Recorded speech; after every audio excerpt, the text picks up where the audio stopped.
Hello hello, j'espère que vous allez bien. Bienvenue dans cette nouvelle vidéo où je vais vous présenter un nouveau projet couture étape par étape dans ce super tissu maille extensible acheté chez Les Coupons de Saint-Pierre. Donc je vous renvoie vers la vidéo où je vous détaille les différents tissus que j'ai pris dans cette commande.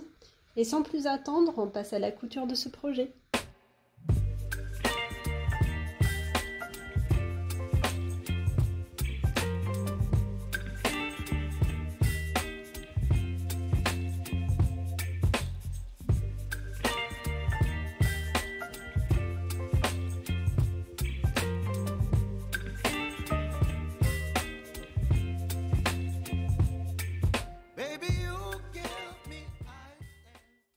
Pour ce projet, j'ai donc 4 pièces à découper sur la planche 3 comme indiqué ici.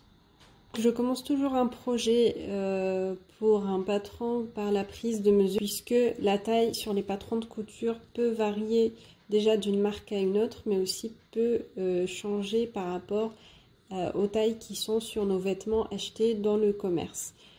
Donc j'ai fini de prendre mes mesures et il s'avère qu'entre le haut et le bas, j'ai une taille de différence. Donc je vais suivre les conseils de Burda sur le traçage pour pouvoir avoir mon vêtement qui soit le mieux taillé possible. Voilà un aperçu d'une planche de patron Burda Easy qui est beaucoup plus digeste. Je pense que le Burda Style ou peut-être d'autres magazines où on a les différentes pièces qui se chevauchent. Donc là, le patron est très clair. Pour décalquer mes patrons, j'utilise des bâches de protection. Donc c'est une astuce que j'ai vue sur plusieurs chaînes YouTube de couture. Ce sont des bâches qu'on peut acheter dans n'importe quel magasin de bricolage type Leroy Merlin, Castorama et compagnie. Donc j'avais testé deux qualités différentes, un plus fin, un plus épais. Personnellement, je préfère celui qui est plus épais. Le plus fin, il est vraiment très fin, très transparent, voire très peu résistant. Pour les deux épaisseurs, on garde quand même une transparence qui est suffisante pour pouvoir décalquer les patrons. Voilà la qualité de la bâche la plus fine, comme on peut voir. Là, c'est très transparent, donc pas de problème pour décalquer. Par contre, ça glisse beaucoup et à tout moment, ça peut se percer et du coup venir tacher le patron puisque je fais mon traçage avec un marqueur indélébile. Voilà la bâche du coup posée par-dessus le patron. C'est vraiment très facile en termes du coup de traçage. Donc je croise les doigts pour que le marqueur ne passe pas à travers.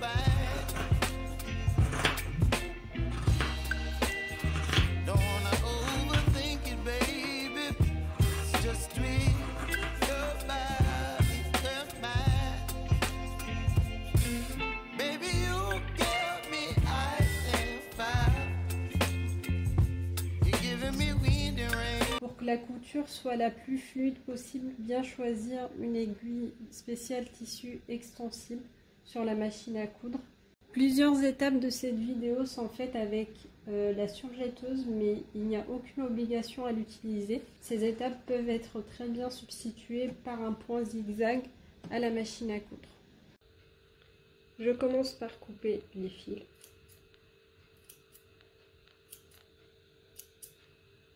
J'enlève les précédents cônes.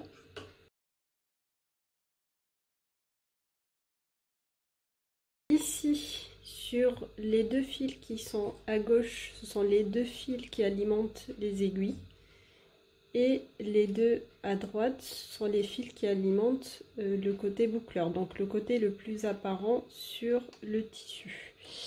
Et étant sur un tissu relativement foncé, je vais mettre du noir sur le côté droit. Je commence par placer le cône à droite. Je prends le fil.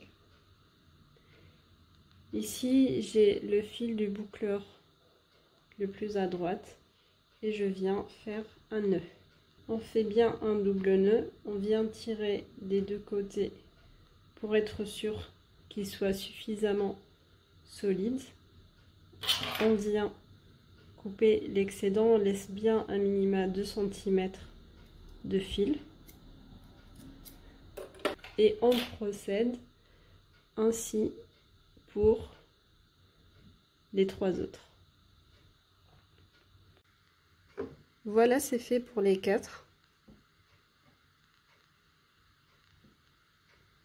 Donc ça, c'est la méthode facile pour changer les couleurs sur une surjetteuse sans avoir à refaire tout l'enfilage sur la partie basse.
Voilà pour les bretelles de la robe.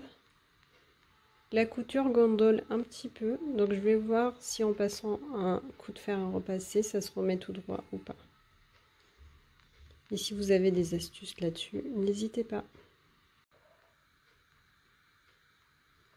Ça va un peu mieux finalement après le passage sous le fer à repasser. On va piquer maintenant les bretelles sur le devant. Donc j'ai tracé mes repères. On y va. Donc je vais procéder à cet assemblage avec ma machine à coudre.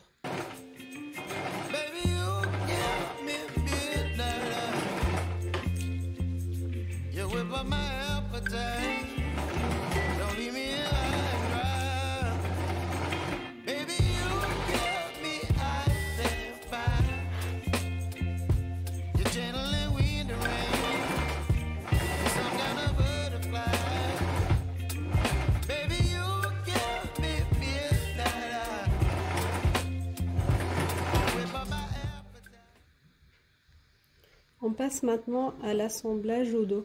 Donc là, on a l'assemblage au devant qui est déjà fait. Et là, c'est la partie dos qui est épinglée. Donc avec un point zigzag, je suis venue fixer les marges de couture sur la parmenture et je vais faire ça pour les 4 côtés.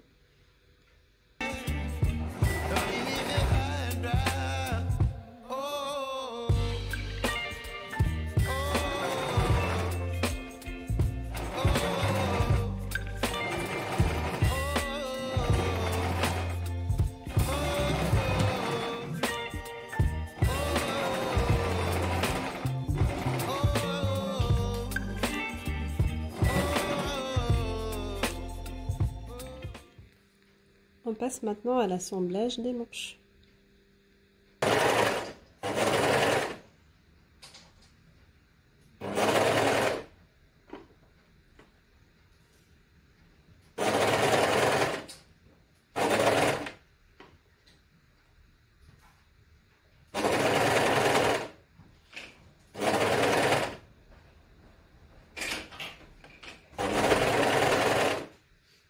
J'ai fini d'assembler la tête de mes manches au dos, devant et bretelles. On va passer maintenant à la couture latérale plus la fermeture des manches. J'ai cousu un des côtés au complet et j'ai laissé le deuxième côté avec une ouverture, donc que j'ai mesuré sur moi. Et ensuite, je reprends les bords ici pour les coudre à peu près à 1 cm. Ce n'est pas une fente indéchirable, mais voilà, à mon niveau de débutante, je trouve que c'est pas mal déjà.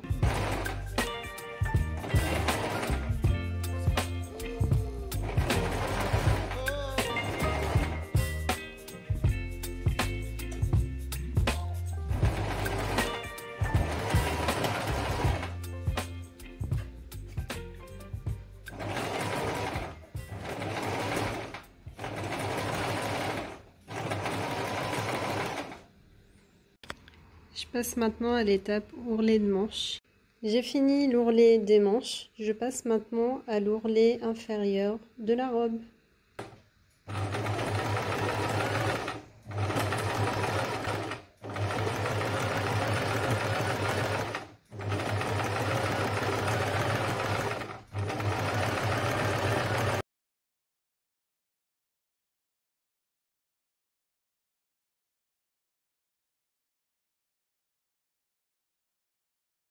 Les différents ourlets sont maintenant terminés.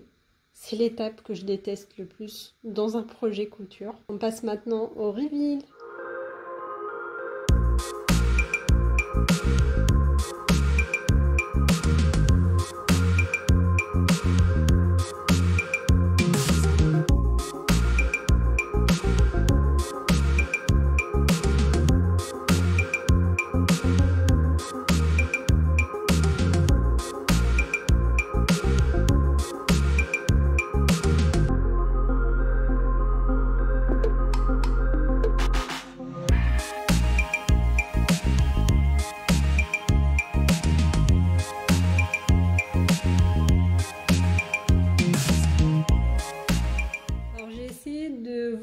Comme je pouvais la robe portée. Désolée, il y a vraiment beaucoup de vent aujourd'hui. Donc c'est une robe qui est rapide à coudre. Ça m'a pris à peu près 1 heure entre le traçage du patron et la découpe du tissu et environ 3 heures pour la couture de la robe. Donc assemblage, ourlet, etc. Donc c'est une robe que j'aime beaucoup. Le tissu a été très facile à coudre, tant sur la machine que sur la surjetteuse. Alors sur la machine à coudre, je craignais des fois avec le tissu extensible qu'il y ait un décalage à chaque fois entre le tissu supérieur et le tissu inférieur. Et là pas du tout, ça se coud super bien. La maille est lourde, elle tient chaud. Donc je suis vraiment bien dedans. Malgré cela, je pense la reprendre au niveau de la tête des manches. Je pense que je me suis complètement ratée sur la marge de couture, c'est-à-dire que là, comme j'ai assemblé directement avec la surjetteuse et que je n'ai pas l'habitude de faire ça directement comme ça, je n'ai pas pris la bonne marge de couture et donc il me reste à peu près 1 cm ou 1,5 cm à coudre et ça explique pourquoi peut-être elle m'a l'air un peu grande au niveau des épaules. Je pense aussi la reprendre au niveau de la taille pour que ça soit plus ajusté au niveau du dos, soit en ajoutant 2 pinces, soit en prenant une marge de couture plus grande au niveau de la taille, mais je ne suis pas certaine que ça soit la bonne idée. N'hésitez pas à me dire entre les deux solutions qu'est-ce qui serait le mieux. Je suis heureuse de partager avec vous ce genre de vidéo. N'hésitez pas à me faire part dans les commentaires de votre avis et vos recommandations, que ce soit au niveau de la couture ou aussi du contenu vidéo. Merci d'avoir regardé cette vidéo jusqu'au bout, j'espère qu'elle vous a plu et je vous dis à très bientôt pour un nouveau projet ou un nouveau haul tissu. Bye bye!